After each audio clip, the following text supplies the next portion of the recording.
21st of March with a dialogue which addressed the issues of land, peace, voting and free education. The festival seeks to educate and promote the day as well as emphasize on the importance of freedom and democracy in which everybody is equal. Well, with the dialogue that has already been deliberated on Human Rights Day, which was sometime this week.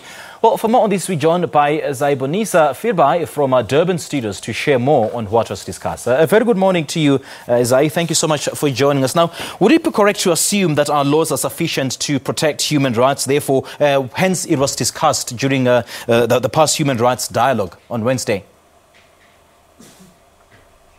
Good morning to you, and thanks to good morning to the viewers as well.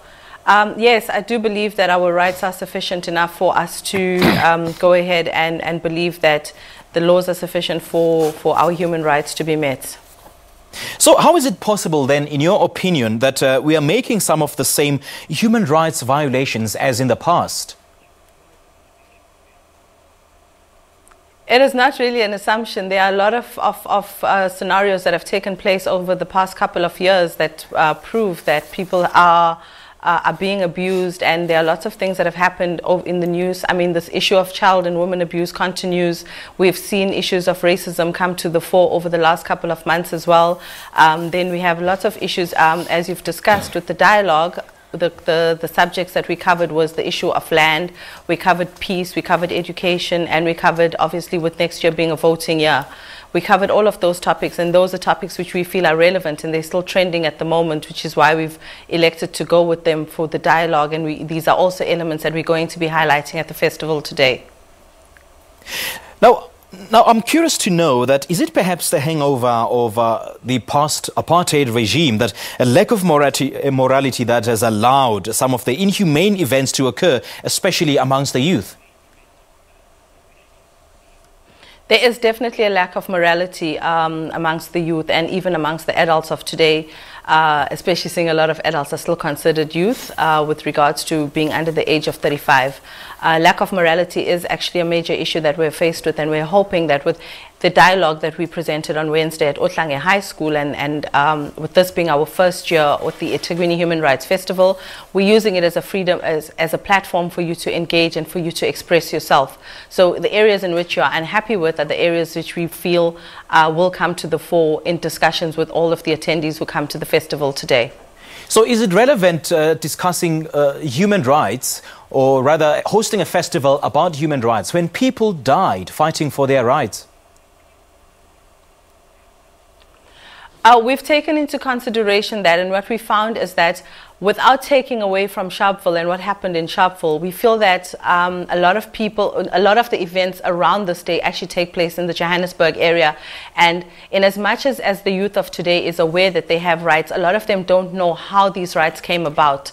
So we've taken on the initiative to obviously bring this to them as an educational, there's an educational element to it from a dialogue perspective. But, you know, you have the freedom to express yourself, and people express themselves in different ways. And we've taken to the fore that we're going to express ourselves through art, through fashion, and through music, which is what we're doing today. We haven't taken away the educational element. The educational element was in the dialogue that we had on Wednesday, and today it's not so much more a party or a celebration as it comes across. It's a festival in which we are celebrating our human rights, and we're still using it as a vehicle to educate the youth and the general public. Now, the conversation on human rights is not complete without talking about land. What was discussed in that dialogue with regards to land, and how do you think the youth in particular have understood it? Well, we discussed the issue of land without the land expropriation without compensation. That was a topic that came about very big on Wednesday at the dialogue. And we feel that the youth has a better understanding, even the general public have a better understanding of what the real issues are.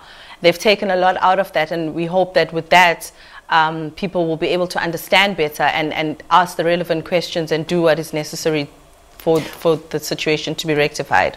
All right, we literally have 10 seconds. Talk to us about the lineup in the concert. Okay, the festival takes place at Bridge City Grounds, KwaMashu today. Our lineup consists of mainly local artists, but we've also got Naledi Brown, who featured on Morning Live a couple of months ago, and we really liked her. It is an infant event, so we started with the locals. We've got DJ Tira, a very big name. We've got Ladlam Shungisi, we've got Babes Wotumo, we've got Tuxin, we've got Tumatanoni, we've got host Tutase Melani, Umlwazeti, Shabzinto, we've got Heezy, we've got Junior the Rocker, we've got Junior B. We've got quite an amazing lineup for the event today. All the best, Zaiboonissa. Thank you so much for chatting to us this morning. Okay, tickets are available at CompuTicket, 100 Rand at CompuTicket, 150 at the gates. All right, thank you. Thank you so much for that additional information. Well, the first annual Ethekwini Human Rights Festival will be held at the Bridge City Grounds, KwaMashu Township, on the 24th of March 2018. Well, the event will start at 2 p.m. until late. And as you heard, tickets are available at CompuTicket. Let's go for an ad break now.